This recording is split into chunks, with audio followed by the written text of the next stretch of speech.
Hello again, and welcome to the latest bulletin from Haverhill UK News, brought to you by Haverhill TV. In the news for today, Tuesday, September the 18th, a 16-year-old boy was robbed of his BlackBerry mobile phone in an alleyway in Haverhill Town Centre at the weekend. One of the candidates to be Suffolk's first police commissioner was in Haverhill on Saturday. And how St Edmunds gardeners will be helping Haverhill's more hard-up residents.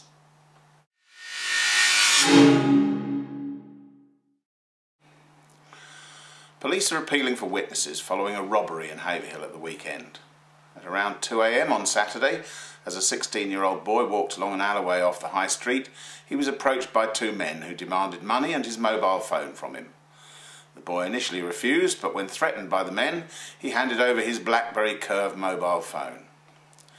The first man is described as white, 5'10", 5'11" tall, of medium build and in his late teens, early 20s, and he wore a navy blue hooded top with the hood up and dark baggy jeans. The second man is described as white and of same height and build. He wore a dark hooded top, possibly dark grey or black. If you were in the area and saw two men matching this description or have any information in relation to this incident, you can call DC Paul Gant at St Edmunds CID on 101 or Crime Stoppers on 0800 555 111, quoting reference HH 121988. With the election of Suffolk's new policing supremo now only a couple of months away, the Labour Party hosted their candidate in Haverhill on Saturday. Jane Basham, their Labour candidate for the Suffolk Police and Crime Commissioner elections on November the 15th, joined the Haverhill and Keddington Labour Party branch at their stall on Haverhill Market.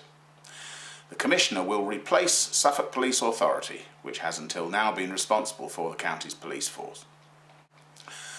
A website for One Haverhill, where members of the public can find out more about the organisation and its work on the community budget pilot, has gone live. At the One Haverhill website, www.onehaverhill.co.uk, members of the public can find minutes of previous board meetings, apply for community grants, view news and events, find out more about organisations and their representatives that sit on the board, and contact the organisation with their views.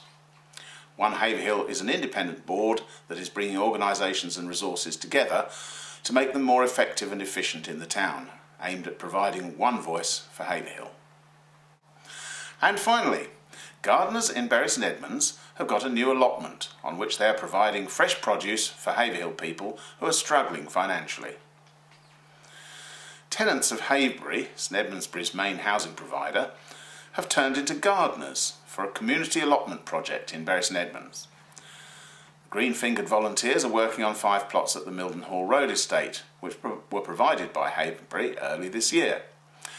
Haverbury's lead neighbourhood ranger, Steve Nutt, said the volunteers were entitled to a share in the produce, but a large proportion went to the food bank in Haverhill, which provides help to those going through a difficult time.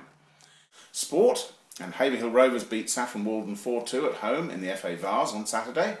We'll have an interview with manager Peter Betts next time. That's all for today. Join us again on Friday, and meantime keep in touch by going to www.haverhilluk.co.uk or following us on Twitter. And here is the weather for the rest of the week.